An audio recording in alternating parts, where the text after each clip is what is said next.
جب ہمارے پیارے پیغمبر حضرت محمد صلی اللہ علیہ وسلم نے 40 سال کی عمر میں نبوت کا اعلان کیا تو اس وقت سیدنا علی رضی اللہ تعالی عنہ 8 یا 10 سال کے تھے اور اسی وقت آپ نے اسلام قبول کیا۔ سیدنا علی رضی اللہ تعالی عنہ حضور صلی اللہ علیہ وسلم کے ساتھ بچپن سے ہی اٹیچ تھے۔ حضور صلی اللہ علیہ وسلم کو حضرت ابو طالب نے پالا تھا، اسی وجہ سے سیدنا علی رضی اللہ تعالی عنہ حضور صلی اللہ علیہ وسلم کے پاس آ گئے اور سیدنا علی رضی اللہ تعالی عنہ کی پرورش حضور صلی اللہ علیہ وسلم نے کی۔ ہمارے پیارے پیغمبر محسن انسانیت حضرت محمد صلی اللہ علیہ وسلم نے جب خاندان کے لوگوں کو دعوت دی اور ان سے فرمایا کہ میرا ساتھ کون دے گا، سب سے پہلے سیدنا علی بن ابی طالب رضی اللہ تعالی عنہ بولے کہ میں آپ کا ساتھ دوں گا۔ لوگ مذاق بنانے لگے۔ ہجرت کی رات اگر دیکھیں تو حضور صلی اللہ علیہ وسلم کے پاس امانتیں تھیں۔ حضور صلی اللہ علیہ وسلم نے سیدنا علی رضی اللہ تعالی عنہ کے حوالے کی اور ان سے فرمایا کہ ان کو واپس کر کے آ جانا، اور اس رات سیدنا علی رضی اللہ تعالی عنہ حضور صلی اللہ علیہ وسلم کے بستر پر سوئے۔ یہیں سے دیکھیں کہ قربانی دینے کا جذبہ کتنا تھا، اور پھر امانتیں واپس کر کے ہجرت کی۔ مسجد قباء میں ان کی ملاقات حضور صلی اللہ علیہ وسلم سے ہوئی۔ اس سے پہلے ہم ہجرت مدینہ پر ویڈیو بنا چکے ہیں جو آپ ہمارے یوٹیوب چینل سے دیکھ سکتے ہیں۔ مدینہ میں حضور صلی اللہ علیہ وسلم نے برادرہڈ کا رشتہ قائم کیا۔ حضور صلی اللہ علیہ وسلم نے ان سے فرمایا کہ آپ میرے بھائی ہیں، اور یہاں حضور صلی اللہ علیہ وسلم نے ان کے رتبے کو بہت بلند کیا۔ سیدنا فاطمہ رضی اللہ تعالی عنہا بڑی ہوئیں۔ سب لوگ نسبت کی وجہ سے چاہ رہے تھے، لیکن حضور صلی اللہ علیہ وسلم خاموش رہے۔ پھر سیدنا علی رضی اللہ تعالی عنہ نے خواہش کا اظہار کیا، آپ صلی اللہ علیہ وسلم نے قبول فرمایا۔ اسی طرح سیدنا فاطمہ رضی اللہ تعالی عنہ کا نکاح سیدنا علی رضی اللہ تعالی عنہ سے ہوا۔ کفر اور اسلام کی پہلی جنگ غزوہ بدر تھی۔ مشرکین مکہ کا 1000 کا لشکر آیا تھا اور یہاں مسلمانوں کی تعداد 313 تھی۔ جب مقابلہ ہوا تو مشرکین مکہ نے دور سے کہا کہ ہمارے مقابلے میں مہاجرین کو بھیجیں۔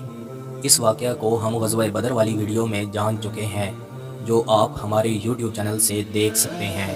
مزید یہ کہ سیدنا علی رضی اللہ تعالی عنہ نے ولید کو واصل جہنم کیا اور بعد میں ابو عبیدہ رضی اللہ تعالی عنہ کے مقابلے میں آنے والے کو بھی جہنم واصل کیا، اور سیدنا ابو عبیدہ رضی اللہ تعالی عنہ کو بچا کر لشکر میں لے آئے۔ جنگ بدر میں ان کا نمایاں کردار تھا۔ اس جنگ میں 24 سردار حضرت علی رضی اللہ تعالی عنہ نے مارے تھے۔ اس کے بعد بنو نذیر کے خلاف حضور صلی اللہ علیہ وسلم نے فوج روانہ کی اور اس کا جھنڈا بھی سیدنا علی رضی اللہ تعالی عنہ کے سپرد کیا۔ غزوہ احد میں بھی آپ کا نمایاں کردار تھا۔ حضور صلی اللہ علیہ وسلم کے ساتھ ڈٹے رہے۔ اس کے بعد 5 ہجری میں خندق کا معاملہ آیا۔ 12,000 کا لشکر سامنے تھا۔ خندق کی وجہ سے جنگ سے بچا گیا، لیکن اس جنگ میں بھی سیدنا علی رضی اللہ تعالی عنہ نے ایک کارنامہ سر انجام دیا۔ ایک بہت بڑا پہلوان اور بہادر انسان تھا جس کا نام عمر بن عبد الود تھا۔ اس سے لڑنے کی کوئی ہمت نہیں کرتا تھا۔ اس نے خندق کو پار کیا اور مسلمانوں کے ایریا میں آ گیا، اور اس نے بولا کوئی ہے جو مجھ سے مقابلہ کرے؟ سیدنا علی رضی اللہ تعالی عنہ بولے کہ میں آتا ہوں۔ وہ کہنے لگا جاؤ، میں تم کو مارنا نہیں چاہتا ہوں۔ سیدنا علی رضی اللہ تعالی عنہ بولے کہ میں تم کو مارنا چاہتا ہوں۔ سیدنا علی رضی اللہ تعالی عنہ نے اسے 3 آپشن دیے، یا واپس چلے جاؤ، یا اسلام قبول کر لو، یا پھر مجھ سے مقابلہ کرو۔ وہ ہنسنے لگا اور کہنے لگا کہ میں نہیں جانتا تھا کہ عرب میں کوئی نوجوان ہے جو مجھ سے مقابلہ کرے، اور فائٹ ہوئی۔ سیدنا علی رضی اللہ تعالی عنہ نے اسے ایک ہی وار میں واصل جہنم کیا۔ اس کے بعد 6 ہجری میں صلح حدیبیہ کا معاملہ آیا۔ صلح حدیبیہ پر حضور صلی اللہ علیہ وسلم کے ساتھ تھے۔ بیعت رضوان میں بھی آپ شامل ہوئے۔ خاص بات یہ ہے کہ جب معاہدہ لکھنے لگے تو مشرکین مکہ نے اعتراض کیا کہ محمد رسول اللہ صلی اللہ علیہ وسلم کو مٹائیے اور محمد بن عبداللہ لکھیے۔ سیدنا علی رضی اللہ تعالی عنہ نے صاف صاف انکار کر دیا اور فرمایا کہ میں یہ کیسے مٹا سکتا ہوں۔ پھر ہمارے پیارے پیغمبر محسن انسانیت حضرت محمد صلی اللہ علیہ وسلم نے خود مٹایا۔ صلح حدیبیہ پر ہم ایک الگ سے ویڈیو بنا چکے ہیں جو آپ ہمارے یوٹیوب چینل سے دیکھ سکتے ہیں۔ پھر 7 ہجری میں غزوہ خیبر ہوا۔ سیدنا علی رضی اللہ تعالی عنہ کی آنکھوں کا مسئلہ تھا۔ آنکھیں خراب تھی حضور صلی اللہ علیہ وسلم نے اپنا لعاب دہن ڈالا۔ اس سے پہلے ہم غزوہ خیبر پر ویڈیو بنا چکے ہیں جو آپ ہمارے یوٹیوب چینل سے دیکھ سکتے ہیں۔ مزید یہ کہ ہمارے پیارے پیغمبر حضرت محمد صلی اللہ علیہ وسلم نے فرمایا، کل میں اس شخص کو علم دوں گا جس کے ہاتھ سے فتح ہونی ہے، اور وہ شخص اللہ اور اس کے رسول سے محبت کرتا ہے اور اللہ اور اس کا رسول اس سے محبت کرتا ہے۔ اگلے دن حضور صلی اللہ علیہ وسلم نے حضرت علی رضی اللہ تعالی عنہ کو دیا۔ سیدنا علی رضی اللہ تعالی عنہ نے ایک ہی وار میں مرحب کو واصل جہنم کیا۔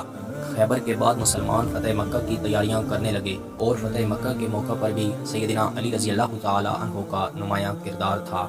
جنگ تبوک ہوئی اور یہاں رومن سے مقابلہ تھا، اور اس جنگ میں ہر ایک کو جانا تھا۔ جب جانے لگے تو حضور صلی اللہ علیہ وسلم نے سیدنا علی رضی اللہ تعالی عنہ کو روک لیا۔ سیدنا علی رضی اللہ تعالی عنہ حضور صلی اللہ علیہ وسلم کے پاس آئے اور کہنے لگے، آپ نے مجھے عورتوں اور بچوں میں چھوڑ دیا ہے۔ آپ صلی اللہ علیہ وسلم نے اسی موقع پر فرمایا، تم یہ پسند کرتے ہو کہ تمہارا میرے نزدیک وہ مقام ہے جو ہارون کا موسیٰ کے پاس تھا، لیکن میرے بعد کوئی نبی نہیں ہوگا۔ خطبہ حجت الوداع میں بھی حضور صلی اللہ علیہ وسلم کے ساتھ تھے، اور واپسی پر حضور صلی اللہ علیہ وسلم نے انہی کے بارے میں فرمایا تھا۔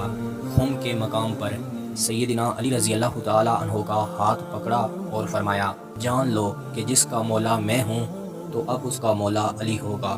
حضور صلی اللہ علیہ وسلم کے وصال کے بعد حضرت ابوبکر صدیق، حضرت عمر اور حضرت عثمان غنی رضی اللہ تعالی عنہ کے دور میں بھی آپ کا نمایاں کردار تھا۔